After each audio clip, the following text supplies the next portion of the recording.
انسان ہمیشہ ان لوگوں کی تلاش میں رہتا ہے جن سے وہ محبت کرتا ہے، اور ان لوگوں سے بے خبر رہتا ہے جو اس سے محبت کرتے ہیں۔ ان لوگوں کو جنہوں نے دل دکھایا، تہمت لگائی یا برا بھلا کہا، معاف کر کے آگے نکل جاؤ۔ یقین کرو اللہ کچھ نہیں بھولتا، اور جب وہ حساب برابر کرتا ہے تو نا انصافی نہیں کرتا۔ لاکھوں مایوس لوگوں میں سے اگر اللہ نے آپ کو دعا کی توفیق دی ہے تو پھر وہ کیسے آپ کی دعا رد کر سکتا ہے جس نے دعا کا حکم دیا ہے؟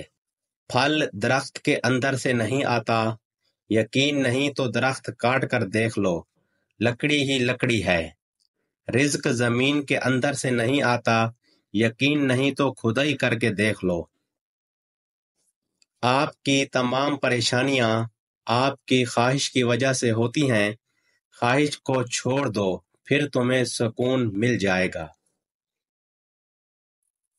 آپ اپنی ضرورت کے لیے دوسروں کی طرف نہ دیکھو۔ جس نے آپ کو پیدا کیا ہے وہ آپ کی ضروریات بھی پوری کرے گا۔ جب کوئی آپ سے اختلاف کرتا ہے یا تنقید کرتا ہے تو آپ کے دل میں نفرت کی ایک چھوٹی سی چیونٹی پیدا ہوتی ہے۔ اگر آپ اس وقت چیونٹی کو نہیں مارتے تو وہ سانپ بن جاتی ہے۔ ایک موم بتی دوسری موم بتی کو روشن کرتے ہوئے کبھی بھی اپنی روشنی نہیں کھوتی۔ جس چیز کا آپ کو علم نہیں اور جو چیز آپ نہیں جانتے اسے دوسروں کو کبھی نہ سکھائیں۔ اللہ تعالیٰ جب کسی بندے سے ناراض ہوتا ہے تو اسے پاکیزہ لوگوں کے عیب معلوم کرنے میں مصروف کر دیتا ہے۔ اتنا جھوٹ نہ بولو کہ لوگوں کا آپ کے سچ سے بھی اعتبار اٹھ جائے۔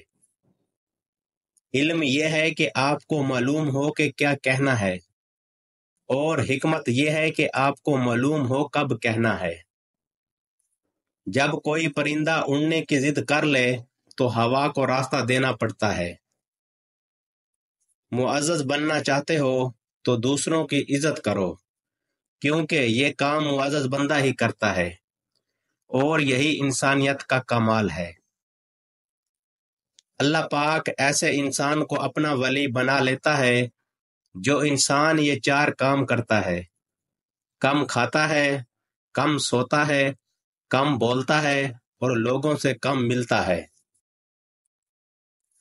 زندگی میں ہمیشہ ان 2 لوگوں سے دور رہنا ہی اچھا ہے، ایک مغرور اور دوسرا مصروف، کیونکہ مغرور اپنے مطلب سے بات کرتا ہے اور مصروف اپنی مرضی سے بات کرتا ہے۔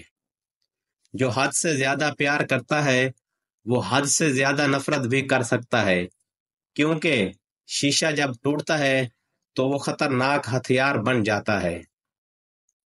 اگر آپ کے دماغ سے کسی شخص کا خیال نہیں نکل رہا تو اس کا مطلب ہے کہ آپ اپنی دعاؤں کا سلسلہ جاری رکھیں۔